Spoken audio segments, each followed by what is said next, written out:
chums, I often think when I think about Prince Harry, very similar really to, of course, Edward and Mrs. Simpson. When you think about it, that famous phrase, wasn't it? I'm giving it all up for the woman that I love. And if I can't do it without her by my side, then I can't continue. There were really sort of poignant words when you think about it all the way back in the 1930s.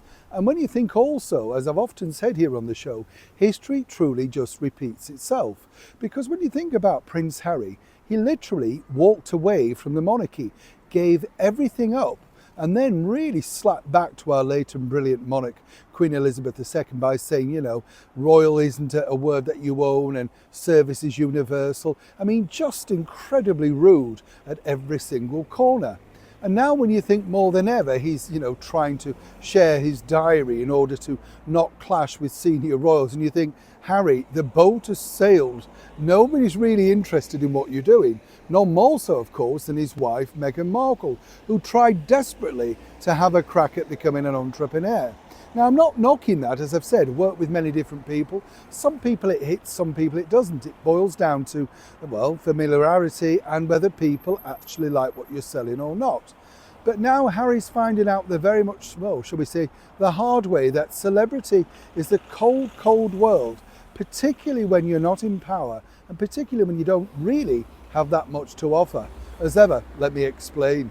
Morning, good to see you, chums. Thank you so much for taking the time out for joining me. And as ever, lovely to have your company. Right now, we're in the very heart of Yorkshire. And I've just met a lovely, lovely couple of ladies called Julia and Vanessa. Think I've got that right, girls? And of course, we just had a lovely chin wag. The only thing that would have made it more perfect was if I'd have got my flask out, but I got so enraptured with our wonderful conversation. And of course, your life in Lanzarote and the fact that, you're out and about, going out together, enjoying life. It's truly what's important. And more importantly, when I meet people like that who enjoy the channel on a daily basis, it really makes it all worthwhile. So lovely to meet you both, Julia and Vanessa. Truly, you sparkled my day. We'll have a lovely wave. How are you? I'm all right, thank you. Let's get back, of course, to your royal story of the day. This is going to cut like a knife, in fact, for the former royal known as the Duke of Sussex, Prince Harry, because I can tell you exclusively that, behind the scenes, things aren't going particularly well now for the Invictus Games. We know already that Centre Bali, Africa Parks, all of that sort of stuff, better up. Things aren't going well, and I don't say that with great relish. I think the problem that you have is it's about whether you've got the celebrity power pack. Now, I would say that Prince Harry was very lucky to get the likes of Coldplay, for instance, to play in Canada. But remember, you're giving these people a global audience. Now, in 2027, Invictus Games comes along to Birmingham, the very heart of the United Kingdom. And I truly wish it well, as I've told you many times before. The problem, though, that you have now, and this is what's really emerging behind the scenes of Invictus, is they really want real royals at the event, not just a former D-list soap actress and, of course, a former royal. As much as they love Prince Harry, and I'm sure they're very grateful for what he's done, this is Great Britain, this is England, and we would like our royals in attendance.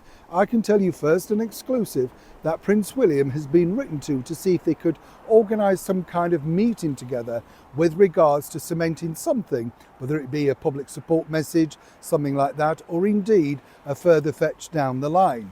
Now, obviously, Harry will seize upon this opportunity because he believes the Invictus truly is.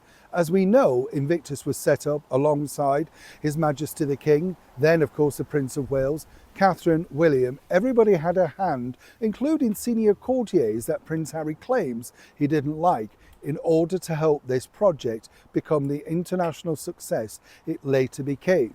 But Invictus is about making sure it turns a profit and, more importantly, assists all of those wonderful men and women in Invictus to a better life, a fruitful life and an enjoyable games. And they know that, as we saw recently with Prince William cheering on the Lionesses alongside Princess Charlotte, you understand exactly how that can make a worldwide impact. And that's exactly what Invictus wants. When Harry finds out about this planned meeting, I'm sure this isn't going to go down particularly well. It's a developing story. When I know more, you'll know more. Neil Shawn in the very heart of Yorkshire.